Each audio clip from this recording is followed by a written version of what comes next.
Today's Golden Age technology will be presented in French with subtitles in Arabic, Olaxis or Vietnamese, Chinese, English, French, German, Hungarian, Indonesian, Japanese, Korean, Mongolian, Persian, Portuguese, Russian, Spanish and Thai.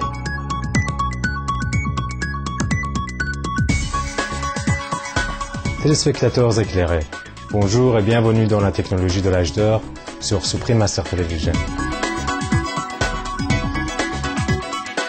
L'émission d'aujourd'hui présentera la première partie d'une série de 2 épisodes sur l'architecte visionnaire belge Vincent Calbaut, dont les conceptions avant-gardistes lui ont valu une reconnaissance internationale et ont redéfini les frontières de l'architecture écologique. Au cours de la décennie passée, son nom est devenu synonyme de bâtiment esthétique au concept futuriste qui intègre élégamment biologie et technologie et permettent aux personnes de vivre et de travailler en harmonie avec la nature au milieu de métropoles mondiales. Ces diverses conceptions architecturales vont des bâtiments de services publics qui promeuvent la durabilité environnementale, aux écopolis flottants pour loger les réfugiés climatiques et aux jardins amphibies flottants qui absorbent la pollution des voies d'eau européennes. Ces projets ont gagné une renommée internationale, ils ont reçu de nombreux prix et ont largement attiré l'attention des médias. Donc effectivement, aujourd'hui, on essaie de redéfinir l'architecture sur des angles nouveaux et donc d'essayer un peu de transgresser et d'aller plus loin par rapport aux règles qui avaient été établies par nos anciens. Et donc de ne simplement pas considérer l'architecture comme des enveloppes de vécu, mais aussi d'inventer des architectures réactives qui puissent interagir avec l'environnement et qui puissent arriver à apporter une empreinte positive dans la ville en réintégrant la nature et les nouvelles technologies.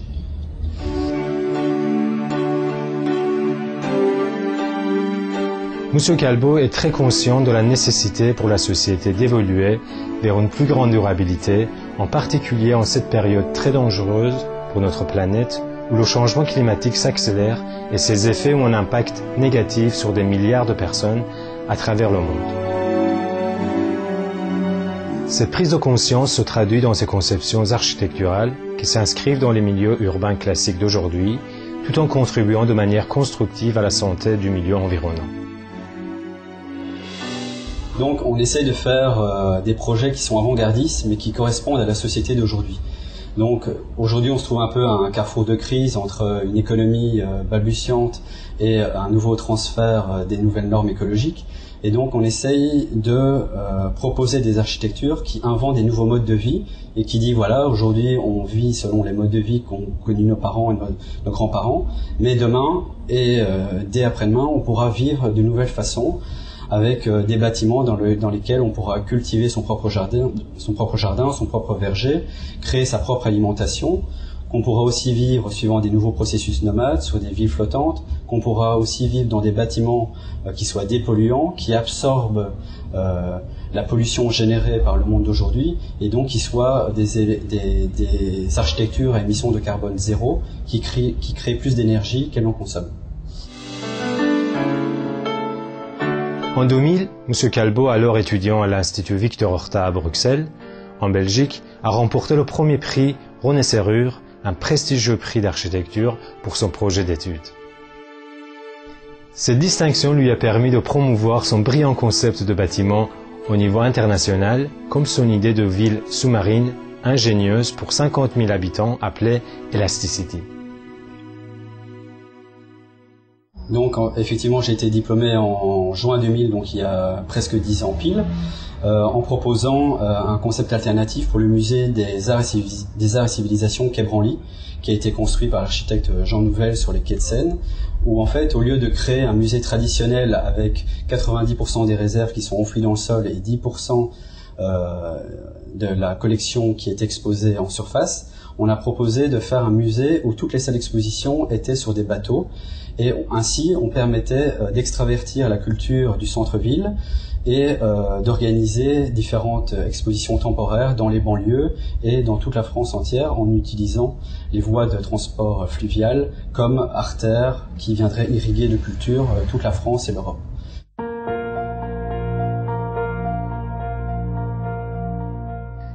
Influencé par ses grands-parents artistes, M. Calbo a appris dès son plus jeune âge à apprécier les détails subtils et exquis de la nature, dont la beauté et l'ingéniosité sont par la suite devenues une source d'inspiration pour ses conceptions architecturales. Depuis ma plus jeune enfance, j'ai été influencé notamment par mes grands-parents qui étaient peintres, à analyser la nature, analyser ce qu'il y avait autour de moi et à retranscrire sur des dessins. Donc j'avais à la base un parcours qui était parti dans le sens des beaux-arts, et donc là j'ai appris simplement à observer ce qu'il y avait autour de moi.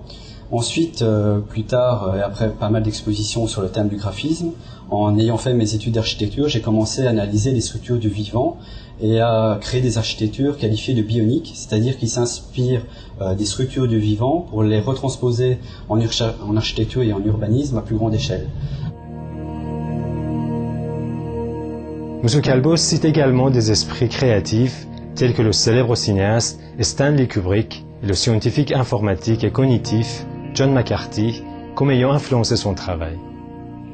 Mais l'influence peut-être encore plus évidente est celle de l'éminent biologiste allemand Ernest Haeckel, dont les premiers travaux en biologie ont directement influencé l'éco-projet de Vincent, Physalia. On essaie de travailler de façon transdisciplinaire et donc on s'intéresse à des modèles qui ne sont pas de notre milieu, mais qui proviennent soit du monde biologique, soit du monde artistique, soit du monde des cinéastes. Et donc, effectivement, par exemple, pour reprendre l'exemple d'Ernst Haeckel, c'est un biologiste du début du siècle qui a analysé des structures micromarines à grande échelle. Et donc, on s'inspire justement, notamment par exemple pour le projet Physalia, de ces différentes études de microsquelettes pour analyser comment on peut construire des architectures avec un minimum de matière, avec le plus d'intelligence. Parce que ce qui nous plaît en fait, c'est que l'architecture devienne à son tour un organisme vivant, comme l'est un être humain. Après le court message suivant, nous poursuivrons notre entretien captivant avec le célèbre architecte visionnaire Vincent Calbo. Alors restez avec nous sur Supreme Master Television.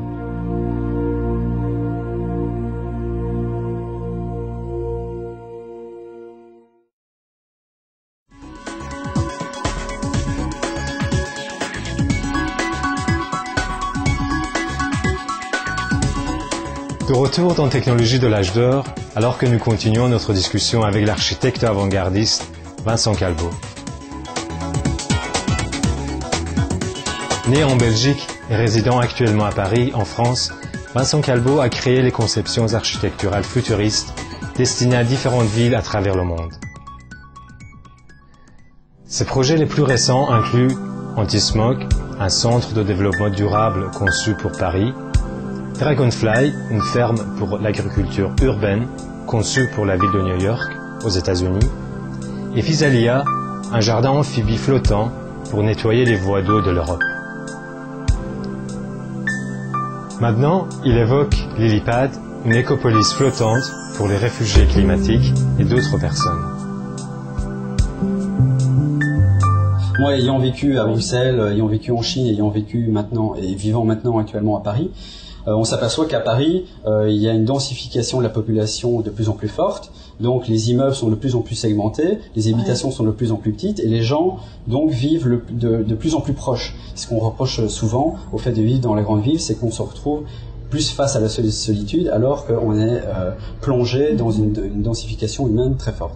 Et donc on essaye d'étudier aussi en ramenant la nature au cœur de l'urbanisme, de rassembler ces gens autour de différents espaces de convivialité qui va du jardin individuel, du verger, du potager, au champ d'agriculture. Donc aussi ça va être une ville solidaire. Voilà, donc on milite aussi pour des villes solidaires où les gens de toute ethnie, vu que ces villes sont nomades, pourront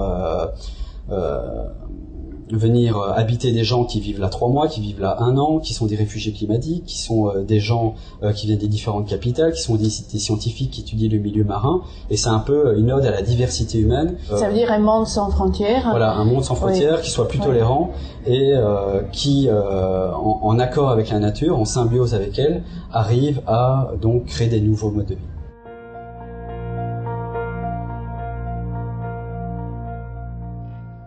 Un aspect fondamental du rêve de Vincent Calbo pour une société pleinement durable est l'intégration de l'agriculture biologique dans des environnements urbains où la nourriture est cultivée à l'intérieur des bâtiments et les agriculteurs des centres-villes interagissent avec les hommes d'affaires. Cette idée est incarnée dans le projet Dragonfly pour New York aux États-Unis.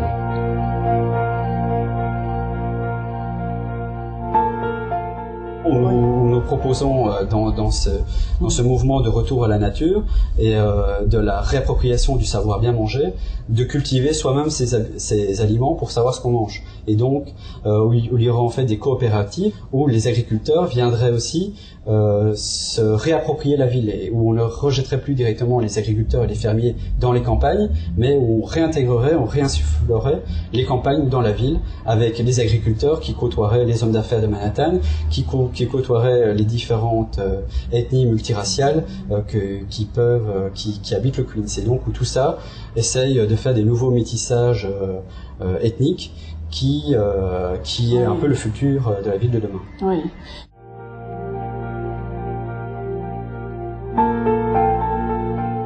Un trait distinctif de l'architecture de M. Calbo est la présence des couleurs vives. De brillantes teintes de vert et de bleu nourrissent des paysages sublimes où des communautés urbaines vivent dans une tranquillité paisible et où la nature et la technologie coexistent en parfaite harmonie. Dans tous nos projets, on essaie de mettre un maximum de vie, donc c'est un peu notre hypothèse de base, c'est de dire on ramène la nature dans la ville, et en ramenant la nature dans la ville, on va ramener toute sa biodiversité, la faune et la flore, et on va s'éloigner des villes construites simplement de verre, de métal et de béton, en réintégrant toutes les couleurs, toute la richesse des écosystèmes au sein de la ville. Et donc on ne fait plus du tout la différenciation dans notre travail entre la ville et la campagne, la ville et la banlieue, les différents quartiers monofonctionnels. On vient créer un grand mixing urbain, une jungle urbaine, où tout vient se métisser, se mélanger, pour justement réapprendre à vivre ensemble en équilibre avec la nature. Oui.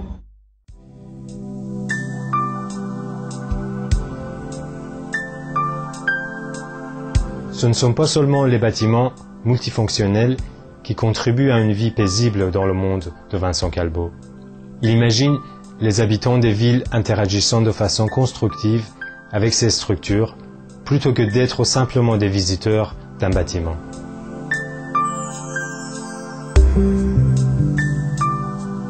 Donc c'est aussi le fait que ça soit dans une ferme verticale, dans une ville flottante, dans un bâtiment dépolluant, dans un musée, on essaie toujours que le citoyen soit acteur du projet et pas simplement visiteur. Donc que le citoyen, par exemple, puisse générer sa propre scénographie muséale, puisse générer sa propre alimentation, puisse générer ses propres lieux de convivialité, son propre travail, inventer aussi de nouvelles façons de travailler, de dire qu'on n'est pas obligé de travailler dans des espaces de bureaux qui sont monofonctionnels, de dire qu'on peut travailler chez soi, de créer de nouvelles plateformes de travail et donc un peu d'exploser tous les rituels qui sont un peu rentrés dans le commun ordinaire des choses. Oui.